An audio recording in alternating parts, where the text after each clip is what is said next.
Inside Improv. Oh, I could see my shirt under. Hi, everybody. Wow. Welcome to Inside Improv. Hey. I am Stacey Halal from Curious Comedy Theater here in Portland, Oregon, where we're having a gorgeous, gorgeous day, which is very, very welcome to get some sunshine and some fresh air. And I have lovely guests here today that I could introduce, but also I can pass it around and let them introduce themselves. We'll start with our regulars, Joe and Elise. Joe Bill, why don't you introduce yourself? Hey, it's Joe Bill from the World of Improv in Chicago. It's a gray day outside, and my daughter's on her way over, so we might have an appearance by Angelina Bill in about 30 minutes. Great. She's one of my favorites. So nice to see you, Joe. Thanks for being here. Good to see you, Stace, and Elise, and Gael and Laura. Oh. You spilled the beans, Joe. Elise, blow it. okay, Elise, I've been practicing. Elise Rodriguez. Is that better? Getting there. It's getting there. Go ahead and introduce yourself. Hi, everybody. I'm Elisa Rodriguez, also coincidentally from the World of Improv, and I am in Miami right now, and it is hot and humid as usual, as it always but is. it does smell of rum out there, so that's always nice. That's nice. Is it just Yes. because you were drinking rum out there and spilled a little? No, it's because the majority of the population is drinking it. So at this point, it's like seeping from the pores into the atmosphere. Amazing. I got to drink more rum. Sounds nice. And I'm so excited to have our very special guests this week. You are both in Amsterdam currently. Is that right? And usually. And when not traveling the world, as we'll talk about. And we're so excited to have you both here. Who would like to go first, Laura? Yeah, sure thing. My name. Keep where going. am I? There. I don't know. Almost. I told you, using her name. There you go. It tricked you because she has a purple shirt, but the other backgrounds, yes. True, that is true. My name is Laura. I'm from Amsterdam, the Netherlands, even originally, not just imported like someone else in this room.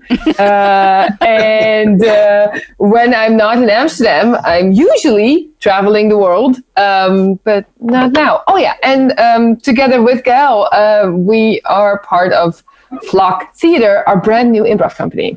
Amazing. Thanks, Laura. I'm excited to talk to you. And Gael, bring it home for us. I'm the imported one. I'm Gael, imported directly from France. I'm an improviser that grew in their improv in Strasbourg, and I moved to Amsterdam recently. It is not hot here. It is not lovely weather. It is often humid, though, but on the cold side of it. Today was a nice day. Even if I've had a lot of reasons to be angry at people, but I'm feeling way better now. Good. I am so glad. I was just telling these two, I had my first good night's sleep in over a week because our puppy dog, Laura was my older dog, but our new dog got fixed and he got his stomach tacked because they can sometimes flip. So he's been drugged all week and then waking up in the middle of the night like confused. It's been rough. Poor guy. He's just passed out right now, very heavily sedated at the moment, which also Hey, Velvet. it's a little nice. Hey, Velvet's here. Hey, Yay, Velvet. Amsterdam is the dream, I would say, which is the perfect segue into we wanted to chat with you two, partly because we love you both and wanted to just have some time to spend together and an excuse to do it. But also because this is a time where so many theaters are closing.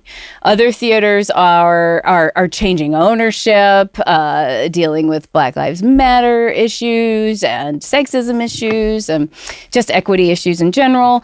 Many theaters are closing just based on finances because of the pandemic. And here you are opening a theater. Tell us about where you are in that process and what it's like to think about or start opening a place in the middle of a global pandemic. Yes. So yes, I'm just like peeking over to Gael. Like, is he taking it into my head? Okay, good. So full disclosure, we in September we started an improv company, not a venue. Okay. Which I think is relevant because back in the days, I was actually part of. I had a theater school, and I was part of running an actual venue, and I've said I will never do that again. Now, don't hold me to that one. Maybe I will, but running a venue is not the thing that is currently top of mind. However, we did start our own improv company last September. Between the two waves of COVID, our country allowed for theater classes to still happen, which meant that we could build our first courses, and that went incredibly well. We even managed to play shows. So there's a small theater here in Amsterdam that has plenty of seats, but then like they had like a smaller number of seats available for during COVID times. We sold out 4 times, which was amazing. We could just say our first production was sold out 4 times. That was great. And Gael directed that one. Yeah, that felt really good. Thanks to COVID measures, we could sell out. We would have sold out too. Yes. Yeah, we would have sold out. Yeah. How many we would have seats 4 shows. Is this venue, and what capacity could you do? So there are 90 seats, and we could sell 25 tickets for that venue, and then we played 4 shows. So we would have sold out otherwise, but then with Certainly. maybe fewer shows. But who knows? We cannot predict how it would have been otherwise. I think we can all safely agree right now that it would have been a hands down sellout. Yes. Easily. So were performers masked? Were there shields? Were you able to be unmasked together in that space? How did that go? Yeah, we were able to be unmasked in the space. So basically, during fall in the Netherlands, theaters were open if people were seated 1.5 meters or 2 meters away from each other. And once seated, they could take away their masks to watch the show. To circulate in any way, they had to wear masks and keep distances on top of that. But once seated, they could take away that. And with the cast, what we did is that we rehearsed together every week the format that I directed. And for the show, everyone agreed that it was fine to take away the masks and try to keep distance as much as possible. Okay. Which worked. So good for us. That's great. Yeah. And now in Amsterdam, I think a lot of us know about Boom Chicago in Amsterdam. And what else? What's the landscape of improv theaters currently in Amsterdam? I think go. Okay, I'm the newcomer. I'm the outside eye that discovers the Amsterdam scene, and I think improv in the Netherlands, in Dutch improv in the Netherlands, has a very big tradition of doing some sort of theater sports or something that is inspired by theater sports. Don't tell Keith. And there is a lot of small groups. There is one big group called TVA that is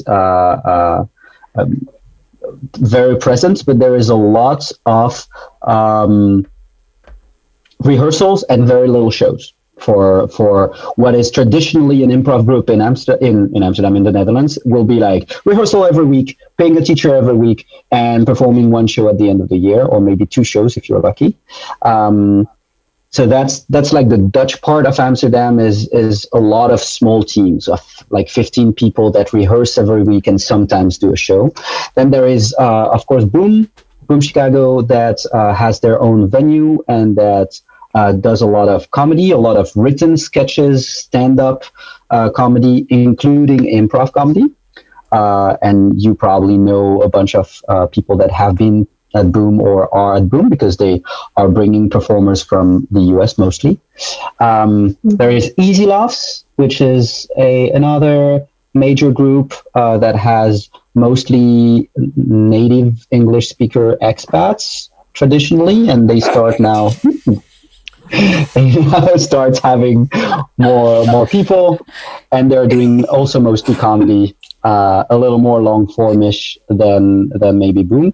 And then we are a little bit the outsiders, and I so popped the question, what type of improv do we do? And we produce mostly improvised theater. So we do long form narrative, genre-based improv in our performances. So like the show I directed. What languages are you doing your shows in? English. Okay, great. My Dutch is on the way. Okay. And so you're about to tell us about the show that you directed recently. Yeah, so the show I directed in December was supposed to be originally in our plan a rom-com. But then with the whole pandemic thing, we decided to have something that had less proximity between the players. So we rerouted in something that was very on brand, which was a zombie apocalypse.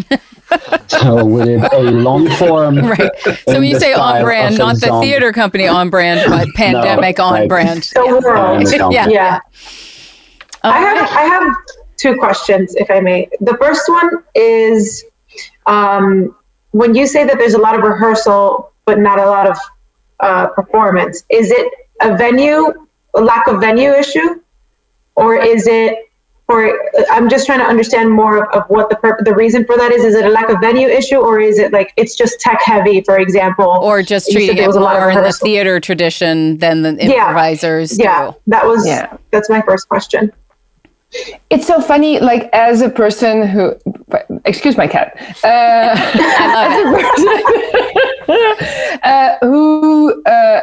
I grew up in the Netherlands and I started doing improv in the Netherlands. And so you don't know what's normal until you go. You don't know what you think is normal until you go abroad. And for me, it was super normal that we would rehearse every week, that we would pay a teacher every week, and that we would play like 2 or 3 shows because, it's for our friends and family, and that's how often they would come to our shows. So that made total sense to me. And it wasn't until traveling when I discovered, whoa, there are these groups that can rehearse every week without a trainer. How do they even get stuff done? I still have that question. I don't even know. And the same with performing. I'm now learning in the last few years about how performing more makes you a better player, and it sort of makes you take your art a little more serious. And I feel that's a step that not many Dutch. You see the same cat? We are in the same house. That's a step that not many Dutch improvisers have taken to see it as a professional performance art versus a fun hobby that I'm sometimes inviting my family and friends to. Okay. Just before you ask your other question, Elise, just to follow up on that, it's funny because I think there's a certain amount of professionalism it takes to understand the value of rehearsals, though that often lacks. So some blend between having lots of stage time and rehearsing. I mean, sometimes we have people we're rehearsing once a week who are like, can we do this every other week? And it's like, anyone who comes from theater is like, what? We should be rehearsing every night. It's important to be in the same wavelength too. Like, how do you build trust if you're not rehearsing enough together? That's right. And then what was your next question, Elise?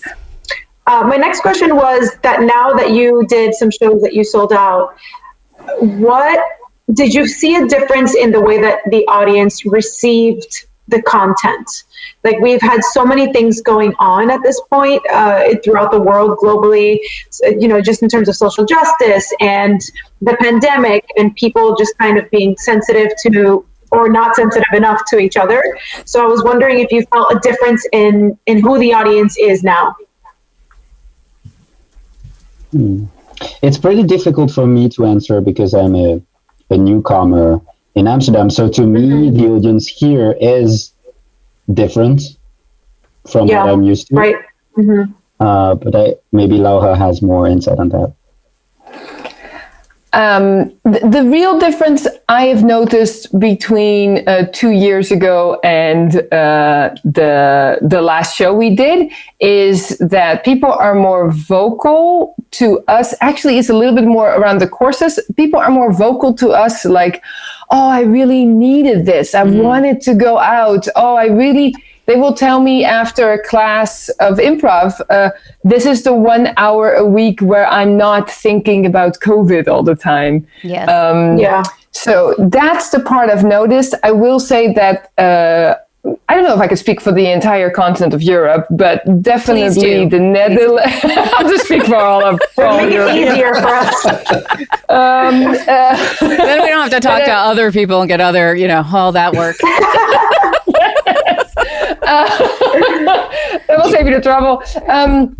That when it comes to social justice, I think in our household, it's very much a topic that we talk about. It's not something that I see reflected a lot in Amsterdam, and even less in my country. It's not that it's definitely more talked about than before, but not as intensively as I would wish. So I've mentioned sometimes things like, hey, shouldn't we consider this thing? Or how about, some sort of like, we don't have a proper translation of social justice. So I'm still looking in my own language for words for that. So how diverse is Amsterdam in general? I mean, obviously it's a hard thing to quantify, but Joe and I were talking about Amsterdam and Portland having some similarities, among them a lack of diversity potentially being one. Is that the case, in your opinion? I think Amsterdam has definitely, like the Netherlands in general, has not that much diversity, and the diversity is very secluded.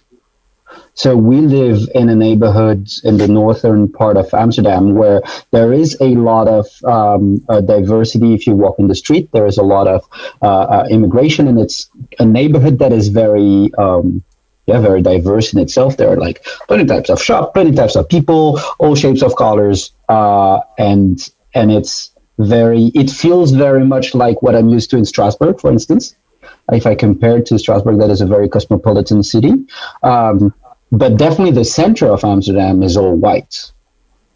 And the improv community, we are the first improv company in North. And we are training in a social center here at like 100 meters from our house, where there is a lot of diversity passing by, but we are definitely not yet old enough to be integrated in the landscape that will attract people from around here. That's one of our goals, and that's one of the reasons why we are looking also for a theater to perform in the neighborhood and not the theater we're currently performing in, even if we love them and we love the theater and the owners. But like, our aim is also to be like, can we create that diversity to not forget the real diversity that exists in the country. Right. And I don't want to, couch all of the improv conversation around Boom, but they've been there a long time. And something that they've done is basically imported diversity. So Key and Peele met at Boom Chicago. Amber Ruffin has been through Boom Chicago. Many diverse improvisers who have gone on to have great success from their time and experience there, which is great, and also not something everybody can necessarily make happen. They have dinners at their theater. For people who don't know Boom Chicago, it's kind of a variation on Second City would be the easiest reference. They do sketch and improv, but they used to. They'd also have a dinner with your show. That was like a $25 dinner or something. So there's a lot of revenue there, and they do a ton of corporate and touring stuff as well. Yeah, Joe? I was just going to mention, it's also worth noting that when Boom arrived in Amsterdam, they were kind of rude Americans and kicked the door down and were loud. And it wasn't a love affair at first sight. Is that right, Laura? I mean, can you speak to that and how that's unless you don't want to. Not to be on the spot here. The things that I know about Boom are a lot of secondhand information. So I do find, and currently there are a few people that are making change happen, which is amazing. Seeing multiple casts pass through Boom Chicago, I can say that there is some diversity, but it's not amazing. Okay. It's very, very white. It's a lot of dudes, and it's and the fact that they, I think only a few years ago started also casting people from the UK and not just from North America. I'm like, okay, well, I think there's, the diversity goes in many directions. And they have a history of not connecting a lot with the Amsterdam improv scene, which is finally under a few really lovely, amazing boss ladies happening now with Stacy and with Biddy, and so there are things happening now. But Boom Chicago is pretty separate from the Amsterdam improv scene because they are casting all the way back in North America on the other side of the ocean, and they have a history of not connecting a lot with anyone. That's kind of like the film industry here. They shoot a lot of stuff here in Portland, but they bring all the talent from LA. They're required to do some amount of local casting, but it's negligible in terms of creating enough of a working acting scene here. So I imagine that's similar. And I think there is a when we talk about diversity, the dialogue is led by North America mostly, and Europe takes its time to catch up on what means diversity for us as Europeans. And something that is a big blind spot for most American people I know and most native speaker I know is that diversity of language is also a thing, and that me being able to speak English to all of you doesn't mean that I carry with it all the cultural background that you have had growing up in the US. And I think Boom has that thing that is very heavily American in what they bring on stage. And it is, they've targeted that, right? Like tourists, and they I remember when I was there, I don't know with the age of the internet because I was there that long ago, but they hand out tourist guides of this is Boom's suggested places to go. Here's the cafes you should go to, the museums, and then they walk the streets, and rather than just hand you a flyer for Boom, they hand you something useful, and they wear little newsy. They used to wear the messenger bags. I don't know if they do that anymore, but that is how they built that business. As people were required to go walk and distribute those back in the day. I happened to go to college with the guys who founded Boom. They were older. They were seniors when I was a freshman. So they're from, they spent their time in Chicago as well. So that's the little bit of knowledge I have is just coming from knowing those guys and visiting when I was over there at the time that Amber was there. But what's interesting to me is that you're in this. Oh, wait, first I wanted to tell you this joke that I'm sure you've heard.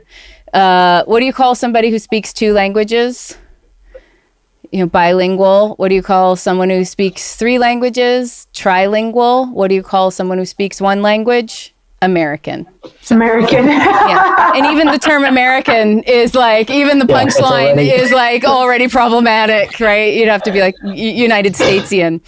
But you're in an interesting position because That's what I was just thinking so too. many people are trying to go back and correct this, their history, right? And like everything's already been ingrained. And so trying to go back and start from the beginning and find where your obstacles to creating more diversity and inclusivity come from. Whereas you two are starting fresh with this in mind. One of the things that and with the freedom to like connect with the community, it sounds like, because if the community is not that connected then to Boom Chicago, then it sounds like there's something missing that the community might jump on immediately, because you'll speak more of a cultural language. And I don't just mean cultural to just the local space, but it's, you two have been all around the world and you know how to communicate in many ways, right? So it feels like perhaps it would be easier for you to communicate with anyone who comes in.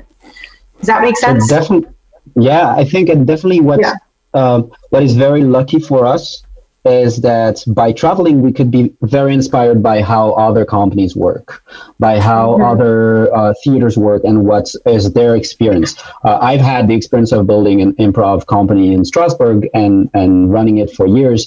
And Laura has been building a theater school and running it for years. But it's just our personal experience. And by traveling, we've had these moments while traveling where we would look at each other and be like, oh, isn't that a good idea? And so one of the things that is for us great is that we are now building a company from scratch. We're pretty newcomers. Laura is well known in the Netherlands as an individual, but was not attached to any improv group before. And I'm completely new in the Netherlands. And so the decision we've made to try to create that mix-max and that diversity happening is that we decided to not have a main cast in Flock Theater, so our company.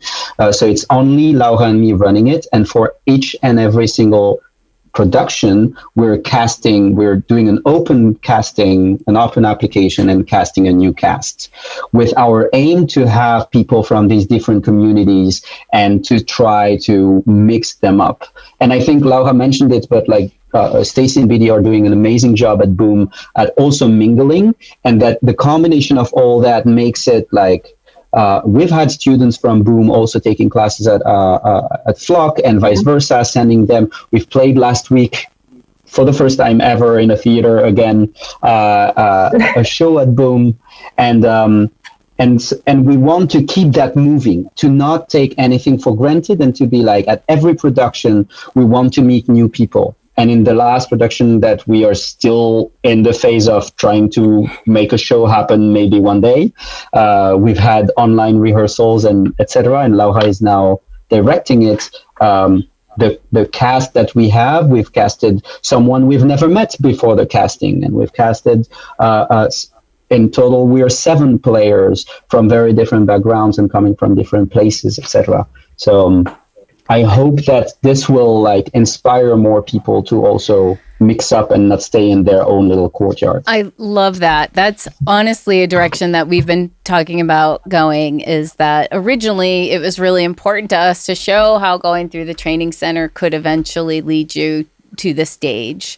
But it does create an interesting power dynamic, right? Where there's something that people want and will endure things that maybe they shouldn't, in hopes of this later reward, which can create like lean toward, and these aren't, Curious has actually been like so healthy, and morale was at the best place before this. So these are chronic problems I've seen in improv communities everywhere, and currently wasn't our issue. But like, how do you prevent it from becoming cult-like? And if people are striving for some higher level, and then you're asking them to continue paying money to maybe eventually get to that higher level, that is sort of a cult like Scientology. Yeah, it is. And it's like, oh, you haven't achieved your clarity, and now you need to go back and work on this, or now you. And so rather than, we've been talking about just divorcing that, and that there's a point at which when you think you've trained as much as you're going to get out of our training center, we're going to encourage, even during, not just then, but like, go take classes elsewhere, perform elsewhere, and then come back and audition for us for project-based shows. So it's very validating for me to hear that you starting fresh. I'm like, okay, it's like when things are headed in the right direction, they tend to get in the zeitgeist of, because you're trying to, you're 2 people. And if you have 100 people that perform regularly in your space or your venue, you're trying to manage 100 people. And 2 people is not enough people to manage 100 people, especially performers who need a lot of attention. So Laura, that leads me to my question for you. I would love to hear, you said you did have a venue, and then you were like, I don't ever want to have a venue. What are some of the things about having a venue that are discouraging you from having a venue again? Welcome to therapy. For me. Well, Joe, you are not that wrong, because I feel like I'm going through all these different phases of like what happened back there and what in me as a person created the situation where the short story is I almost went bankrupt running a venue that with my theater school. So the venue was a big venue where in there was a theater. The previous people that were managing that theater went bankrupt. The municipality of that, the local government of my hometown, where the theater was, they were like, hey, we're looking for a new person to run this place. And me and my father said yes to it. So I was running a theater school for a few years by then, and I took my theater school into that theater, and my father started running the theater, so the venue, the 4 walls and the roof. And lo and behold, 2 years later, the theater went bankrupt, and it almost took my theater school down. So I was 28 at the time. Is that true? Yeah, 28, 29 by the time. So that's now 8 years ago. And that's been really interesting, because having your own theater, I was like, this is the dream. This is everything I was waiting for. Like, I think this happened at age 27. So I'm like, oh my God, I made it. I got my own theater. I got my own theater school. This is amazing. I got people working for me. I got an office. I was killing it.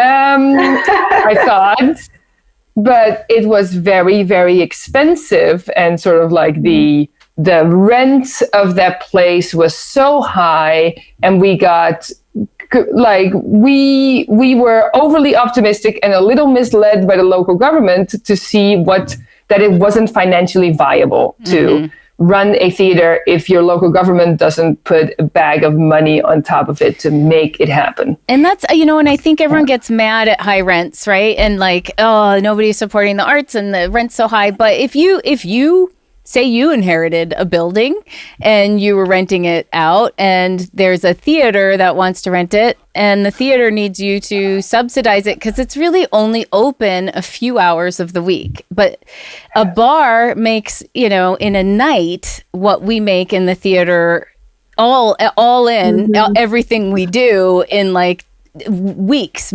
several weeks. So, I think that it's just not practical to have a theater. And I was just trying to figure out how to solve that puzzle every day of my life. But yeah, it's definitely tough. You put a bar inside the theater. But here's the thing, even that, right? So here's the thing. We have a bar.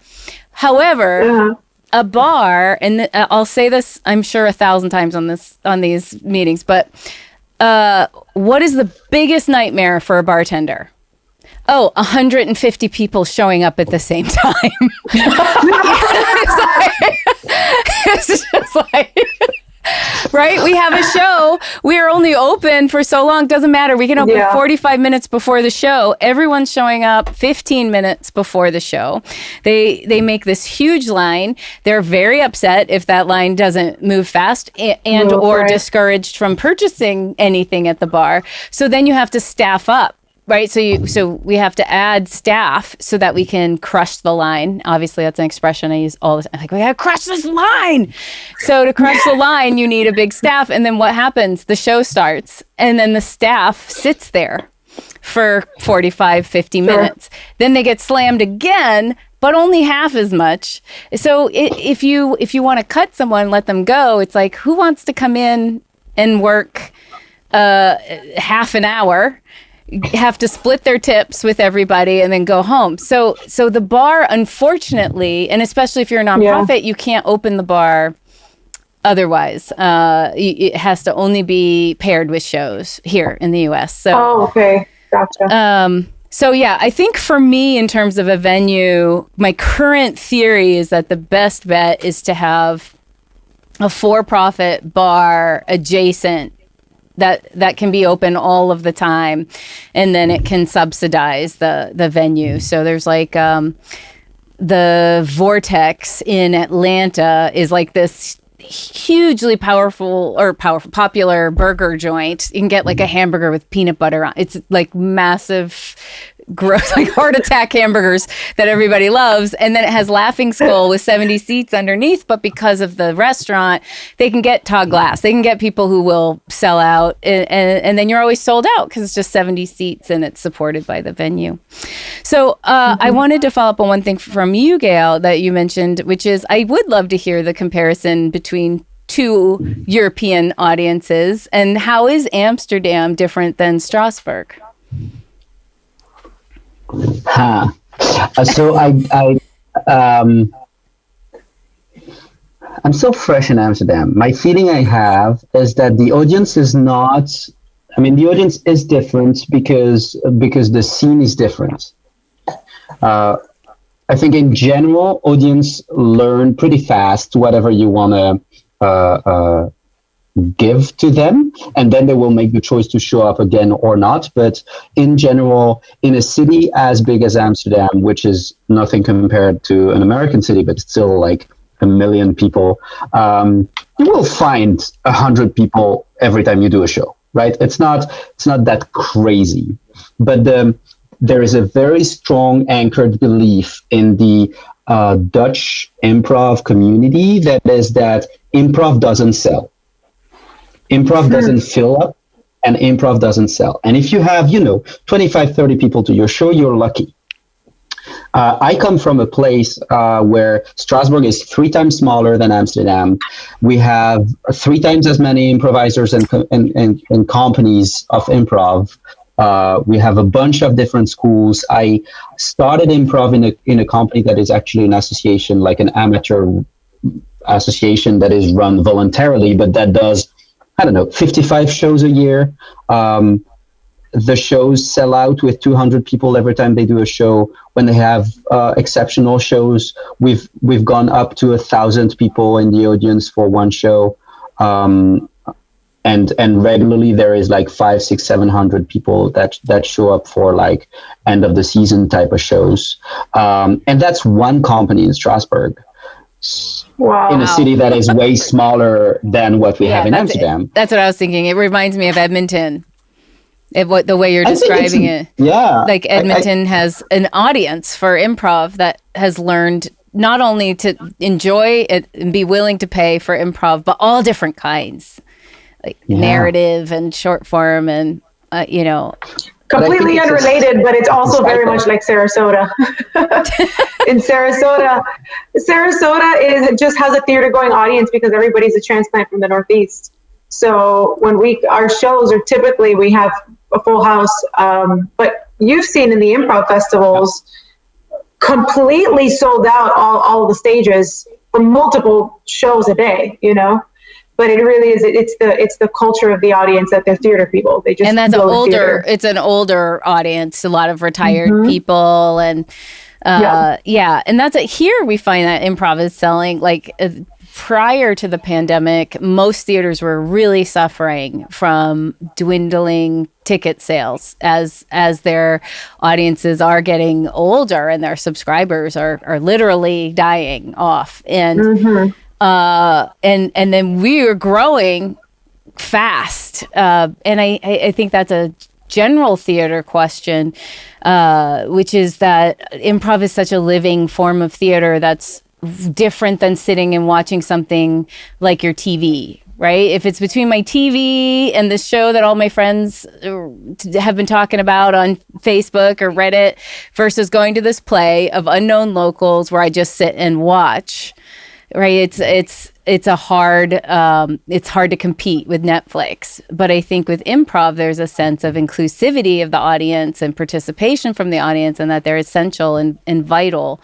And so in my opinion, that's a big reason why people love improv. And you're crossing even more so between theater and improv. Like, do you feel that you're revitalizing theater in a way by making it have this improvised component, or being improvised entirely?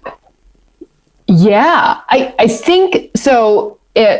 We still need to explain improv. Like there is not a lot of like cultural reference to improv. While I've seen in North America there is more of a reference to comedy, so people understand comedy, but then it's in the moment. Oh, I'm curious if they can still be funny in the moment. So there is even the sitting around tables with your drink while you watch a show, like that's not something that is very common in the Dutch culture. So when you come into an improv show that is, you know, built like that, people are like, what, a table? What's happening here? Right. Yeah, and I feel like the audience we are aiming for is a little bit more the theater audience. So people who would otherwise love seeing a theater show and are now, wait, you are coming up with it in the moment? Interesting. Oh, I've laughed so much. Oh, this is so different from most of the heavy but interesting plays that I've normally seen. So yeah, I feel like we are educating a little bit more on the side of this is you are still in a theater and you still buy a ticket and you're still more or less paying attention that direction, but also we sometimes ask you questions, so don't be spooked, but we might ask you something. Right. Yeah. Right. We're going to break this theater rule. I think we're also competing with phones now. Like, not necessarily audiences in the theater holding their phone, but I mean, like, our people's attention spans are just everywhere. And also, social media makes everybody want to be a star. So I feel like we're going to have more improv performers that people want to be on stage versus like, I just want to go watch an improv show. It's like, no, I want to be an Instagram famous improviser or something, you know, like, I think things have just changed so much with social media and technology. So this older generation that were theater people, I feel like are now and can appreciate just sitting down and watching a play. Like, our attention span now is just all over the place. And it's not, I feel like we have to re-educate our audiences to appreciate a theater show. Could I just fish out an example from Laura and Gael? I think in the States, improvisation it's almost like a bar attraction, where in Europe it's a theater attraction. And so Laura and Gael are both extremely talented performers in ways that I'm not, which is with their physicality. And I heard about their show before I saw their show. And so will you explain what you do, the Pixar idea? Because when I saw this show, it is the most un-American piece of beautiful theater that I've ever seen. Yes. And I felt like such an asshole that I would ever doubt these two to put on such a beautiful piece. So would you mind just telling us what the two of your show is?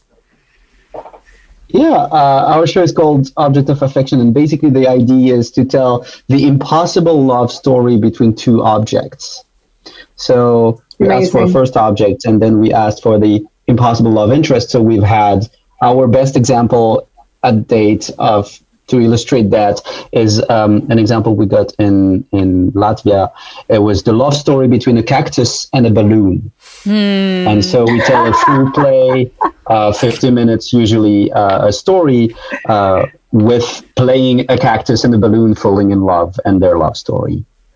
And that has a lot of it's very interesting to see how people react to that, because they're often cut off their guards.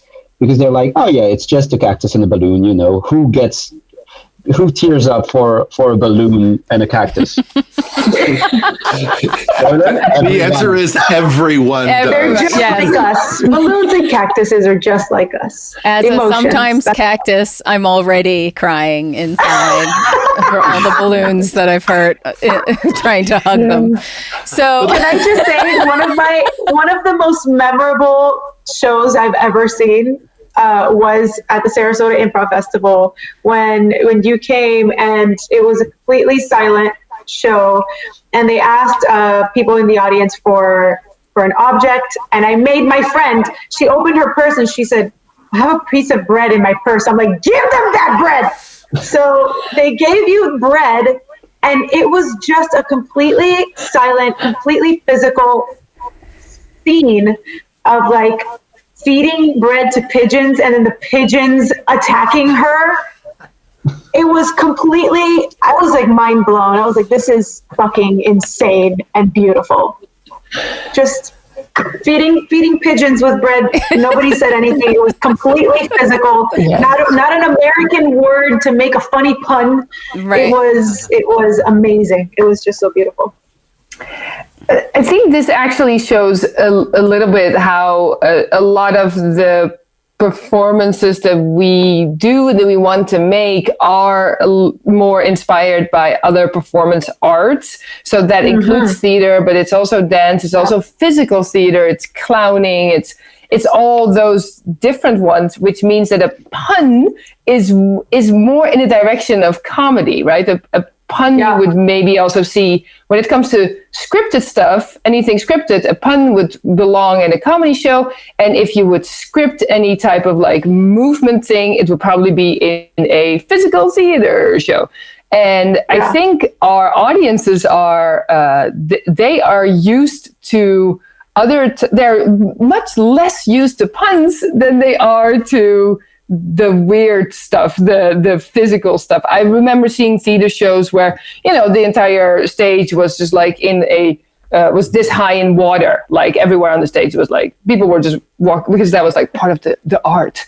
And that means that we on stage, we love it and we love playing objects, and we both come from cultures where performance arts it's not weird to play an object. It's not that weird. It's about as common as making a pun. So that's where in the States, people will play. In the States, people will play objects that make puns, and then we all laugh at it. for the record, it's very well known that I am a pun hater. There are I also am a pun hater. There's very few situations in which I'll be like, okay, that was super smart, I'll allow it. But otherwise, very well known.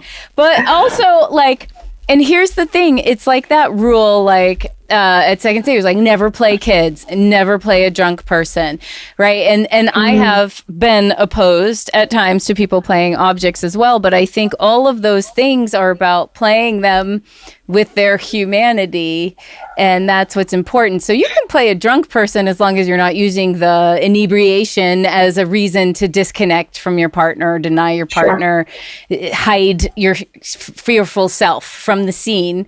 And same thing with a child, right? You can play a child, I don't know what you're talking about. Velvet loves puns. I still love and respect you, Velvet. I love you too, Velvet, but this is hard. This is really hard. This is the first thing that's made me question our friendship. We've talked about a lot of hard stuff. So, but my interpretation of top of your intelligence is emotional intelligence, right? And that these objects actually feel something and respond in a human way, the way Pixar can make you cry from toys going down a trash chute. I love it. I love we met in Edmonton, Laura, I think, and yes. I am very much interested in that intersection, right, between the theater and not being afraid. It's so funny because you're retraining theater loving world, right, to understand improv a little bit more, and then we have to get like a comedy loving world to understand the theater part of it and to open themselves to something that's maybe risky. Do you remember the show? I don't know if you ever, there was a show that was on Broadway. I think it had traveled the world, and I can't remember. I think it originated in Brazil, and I saw it in New York City. They had paper on the whole ceiling. You come in, you stand for the whole show, and when the show starts, lights are from behind the paper, and then they drop paint and toy dinosaurs and all this stuff over. You're listening to that sound of the dripping paint, and you're seeing the colors, and then it all gets ripped, and then it's this huge drumming and aerial act with people flying through the air. And it was so brilliant. And it seems like people will go and pay a lot of money for that on Broadway, which is great. It was amazing and totally deserved it. But then they go home and they don't want to, in the US, they don't want to go see a local theater production. They don't have faith that it'll be a quality production. So they don't want to take that risk. And that is what I've always loved about European improv. And I think Unexpected Productions in Seattle has always tended stylistically to the more, I've always been like, they do like the more European style. You say it in that voice, right? They do the European. They do European. I got this scarf. I got to go to the Kubrick Film Festival, and then I'll head over to Unexpected Productions. But that's how that kind of sums it up, right? The U.S. is anti-intellectual. I think that's we're just so verbal. Like everything is just verbal, and improvisers everywhere else, and especially in Europe, the theatrical training is so much more vast than what is demanded on us because we are this. Like there's how many different approaches to physicality do you have? And if you're lucky in the United States, somebody has had a dancing background, and that's it. If you're lucky. But that's why I appreciate what Gael was saying, which is like we are so verbal in the United States, which leaves a lot of people out of the equation, and like English is my second language. It's the second language of a lot of performers that I know, and I feel like that that kind of verbal play and that always being what's validated is what's exclusive. It can be very exclusive for a lot of people. Yeah. And in a white dominated context, the degree to which like we share our lives cross culturally, like you can kind of only find in big cities, and even in big cities, there's problems with that. So if we're doing verbal driven comedy, then of course people are going to be punching in every direction that doesn't involve heart, that doesn't involve gut, that doesn't involve empathy, that doesn't involve the human experience, because we'll do anything for a joke because that's part of the capitalistic American white culture. As I feel like the peak of UCB was very much, stand there in your street clothes and be witty. And they're masters of that skill, which is a skill that everyone should work toward. Like I believe in trying to put every tool in your bag, but it was so just focused on that. And for writers. Yes. And I've seen it swing back where suddenly people who were obsessed, because we opened during the height of UCB mania. So it was a big part of us trying, and I'm more from Chicago where somebody mentioned here, they saw TJ and Dave and they're like, that's as good as any TV they've ever seen. Like, I come from that more theatrical improv background. So it was hard to watch people be like, yeah, but when do we get to make the witty jokes? How are you going to teach us to make those witty jokes? But I feel like then Carla, when Carla Kakowski was up here a couple of years ago, people were like, oh, those relationship scenes are hard. I think Elise, you make such an interesting point about, or at least that's what I'm associating on. I'm not even sure you made that point. But the idea that if there are more different skills that are being welcomed in improv, then more different people can be a talent or can be extremely good. So seeing La Carpot, that the group you probably saw in Sarasota that Gael is part of, they show how you don't have to be a native English speaker to be such a good show. And to see that, I think, is really important for anyone to go like, well, I'm not very fast, or my brain doesn't go that fast, or I don't have the words at my disposal. And that can be because it's your second language, but can be any other reason as well. And they're like, whoa, but I can be that great and that cool. Or when you see that someone is a very physical player, to go like, wait, maybe I can be that, or a good singer, or really great facial expressions, or whatever. Like there's so many things, and I think that welcoming of the broader range of skills will attract also more people. Because I mean, I've had people in my class that if there were a few very witty people in the first trial class, they would be like, I don't think this is for me because I'm not as funny as them. And I'm like, okay, well now they suddenly set the bar for what you need to be. And I was like, that's not per se improv. There's so many types of improv, please stay. So that's great. I love the inclusivity point of it, even beyond language, right? And I have found that sometimes older students are a little process a little more before their verbal responses, and younger, faster, people who were like, I want to do this, are like, oh, this person is slow. I'm slow. I'm always super slow. Like they'd be like, oh, it's Stacey's super slow Portland style. And it took a lot to get faster. Portland style, way back in the day. It's not Portland style anymore, but it's like, Tom Johnson's Brody was a little slow, it wasn't the UCB stuff. But I love that idea of like, neurodivergent people who have language barriers, word recall issues, medications that cause word recall issues, which there are a lot.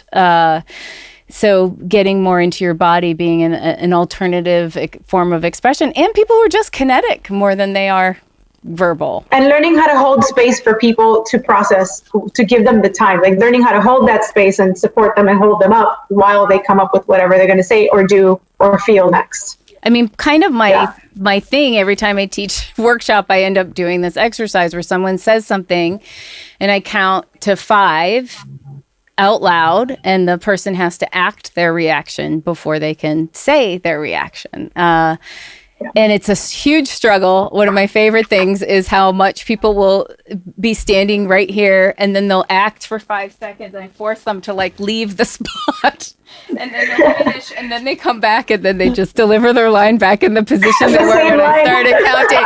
Yeah, it's just like, okay, hold on, let's actually feel what you just did in your body. But it requires a teammate who will give you that 5 seconds, right? And the trust, and they'll be like, oh, but when I go back, I can't do it. There's a sense of, if I don't talk right away, I'll never get to talk. And so, which is sometimes true. Right. Like, to be honest, like I've been in plenty shows where I just didn't have space to exist. Also because like all the things we've just said in the last 2 minutes is, the assumption is that silence is a waiting time for speaking. Yes. Yeah. And I think silence is a thing in itself. Yes. And so it's not only being patient for the person to say what they have to say, but it's also considering that maybe their silence is an information in itself to use and to play with. And that's something that is sometimes difficult in the cultural differences. That's beautiful. Have you seen or met Yonomi from Japan, Shoshins?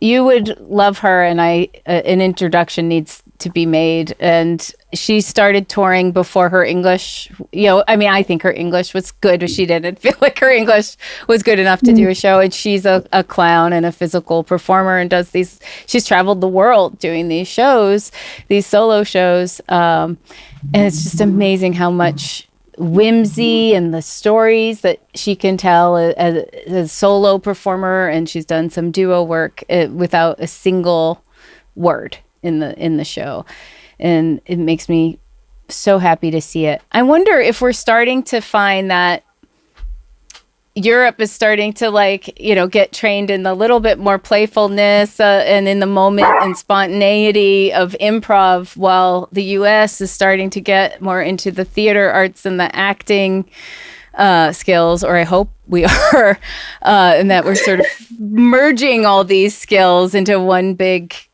backpack or toolkit. I don't know. That would be nice. So.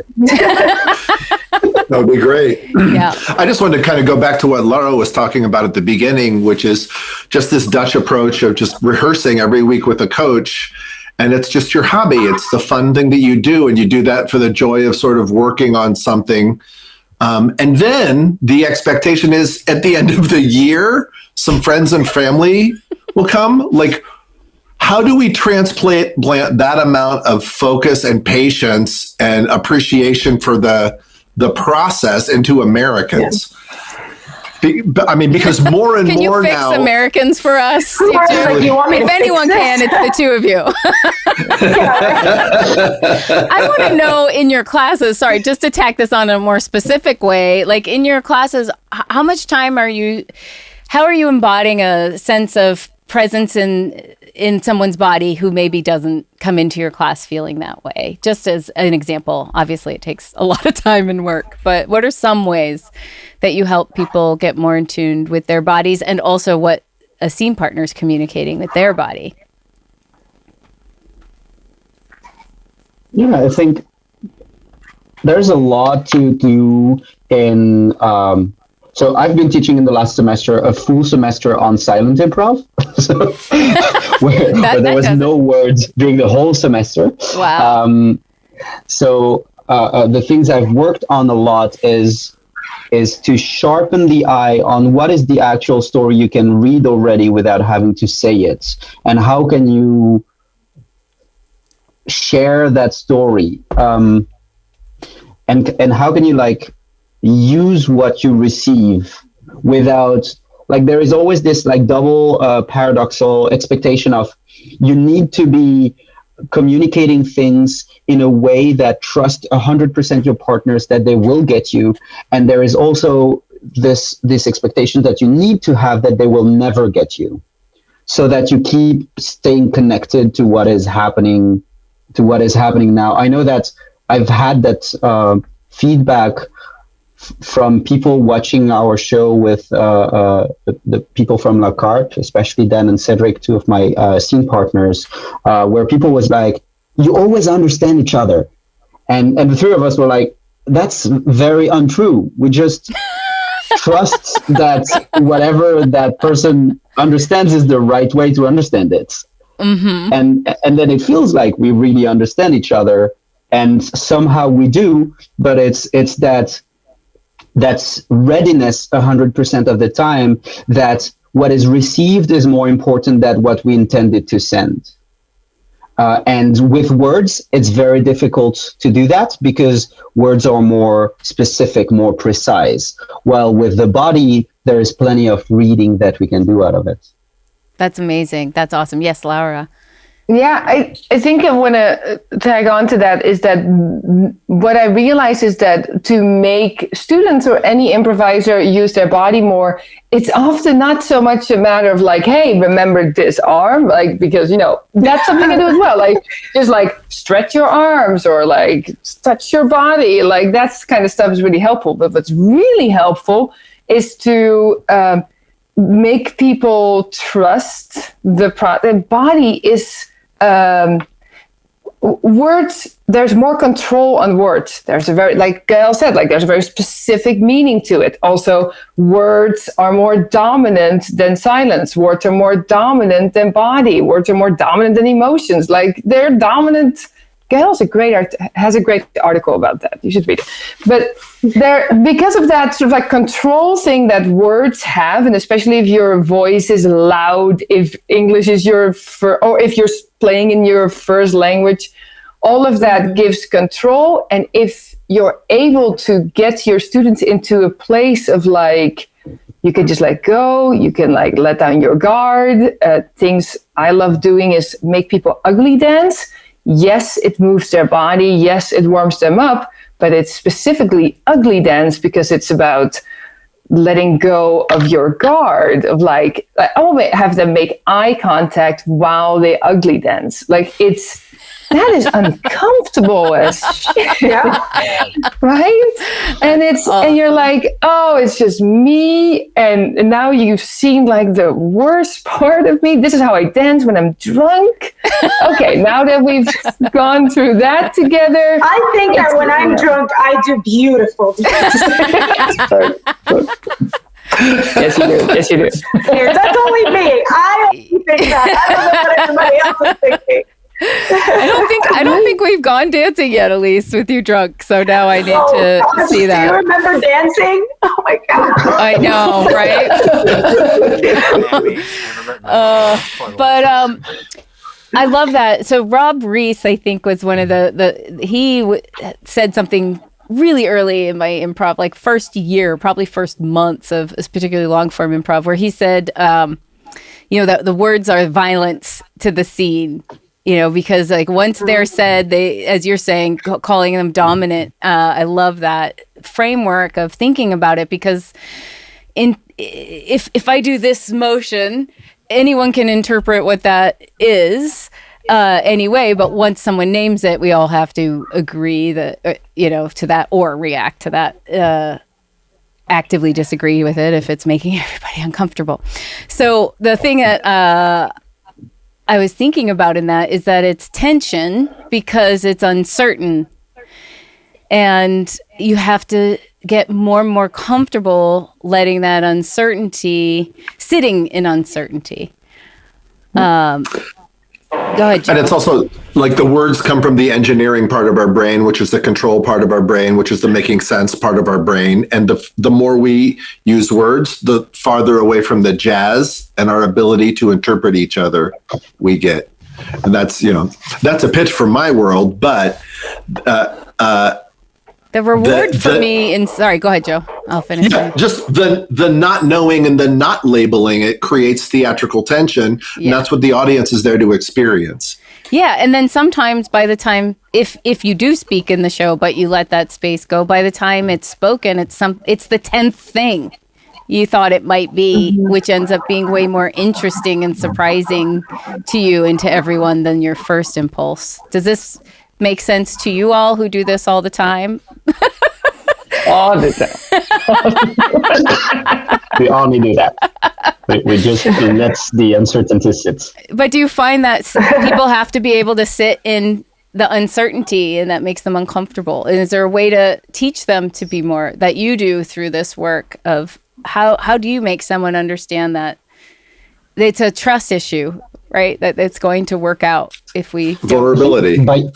By showing them also that it works, by showing them that it's enjoyable. Like I've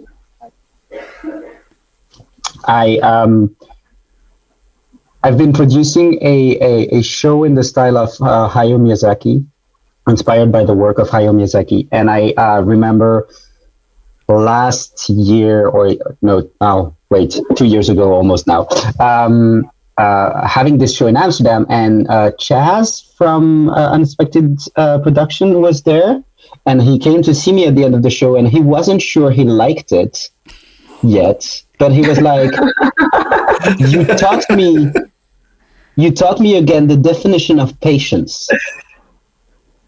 And later on we talked about it, and he happened to have slept on it and decided that he liked it. Thank you. It's an interesting. I think it's also like when we are all too fast to let anything slower happen, we don't have any example of this working, and so it builds up the fear of like, if it's never happening, it's probably that it doesn't work, so I shouldn't let it happen, and then it happens even less, and then it's a vicious circle. So like my classes on silence really start by just playing a bunch of scenes where I give them setups and I let them sit in the audience and watch that, like by small groups, but always have someone that is watching these silent scenes for them to realize when I'm on stage, after 2 seconds and a half, I'm panicking and I want to talk. But when I'm in the audience, after 5 minutes of a silent scene where nothing happens, I want more. and I would like to give a testimonial for that, because I was going to talk about the workshop that I took with you, where you did exactly that, where you gave me and a performer who I don't connect that well with, but you gave us a scenario. It was like a secret that we knew. And then like the audience didn't know what it was, and it was a heavy secret, right? But what she did when she came into the scene was something that I would have never imagined somebody would do, and I had to sit there and I would have immediately started talking because it was a heavy thing. And the moment that she started acting like everything was normal, told me everything about how she was processing that. And literally by the end of the scene, I was like, I was crying.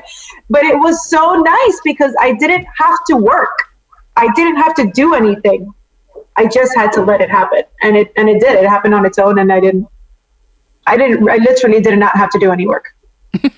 That's the beauty of it. But also, right, again, it's that trust in having a team that will support that. And just to bring it back around to styles of theaters, you know, in Chicago at I.O., that's where I feel like I learned patient scenes and relationships was from my teachers from I.O. who came and taught me different places. But when I was actually at I.O., there was this sense that Sharna might walk in and cut you at any moment. So nobody left any space for anything, even though the talk was that we wanted dynamic shows and we wanted truth and comedy and we wanted that. But then my coach would say, Stacey, do you feel like you have to start all the grounded scenes? And I was like, if anyone else would start a grounded scene, then maybe I'd start a game scene. But there's nobody doing it. Yeah. Yeah, and I was also the only woman on there, so, you know. I got aggressive there for a second. That's why I love you, Elise. I'm always like kind of dancing around something, and then you're always like, fuck that! Thank you, Elise. How did I look like this? You just got so ready to fight that coach from 15 years ago that I had. All right, well, we've been talking for a long time, and I could talk to you for another 2 hours, but I know it's late there. So before we let you go, is there anything you want to share? People can find you where, and anything you just want to talk about or mention or wish I had asked about? Oh, so many. So I'm just going to add a thought based on what you just talked about and circling all the way back to the beginning when we talked about diversity and social justice, is to sit in discomfort is maybe something that is great for theater, and it's great for being better human beings. And sit in discomfort, the more you do it, it becomes less uncomfortable. So that's just something I thought of when we were talking about this. Gael and I are teaching online, super short, like 3-week online courses. So that is on flock-theater.com. And in the next 2 weeks from now, I opened up my teacher's course. So people that it's called Teaching Improv with Confidence. If you are a teacher that would think, I would love to feel more confident while I'm teaching, then find one of our complex names on the internet. And they are complex names. Easy. And you both have names, I've noticed too, that have a subtle vowel change. In both your first names have Laura and Gael. Yeah. I'm like trying to master it with the subtlety it deserves. Now say Rodriguez. This is the great part of traveling. It's actually how we both learned, like, you know what? We're not going to adapt our names to make it easier to pronounce. We're like, you know what? this is good practice to start pronouncing the names how my mother named me. So yeah. And then I have to sit in the discomfort of trying it until I get it right? But that's my job because that's your name, right? So yes, for sure. Anything else you wanted to add, Gael? Everything Lau has said. I just launched my newsletter where I share a bunch of stuff, cooking tips, articles, and other projects that Amazing. I have. Joe told me you love to cook, that you're a great cook. So feel free to, Laura's like, yep. Yeah, to subscribe to that. Amazing. And someday, another time, we'll talk about video options online because, even post-pandemic, because Joe mentioned that you and I might be thinking about some similar paths. Yeah. But thank you both so much for I just want to take every class you teach. Thank you, Joe and Elise, for being here. Thanks, everybody, for watching, and we'll do another one of these next week. Take care of each other. Sit in discomfort for kindness' sake. Yay. And silence.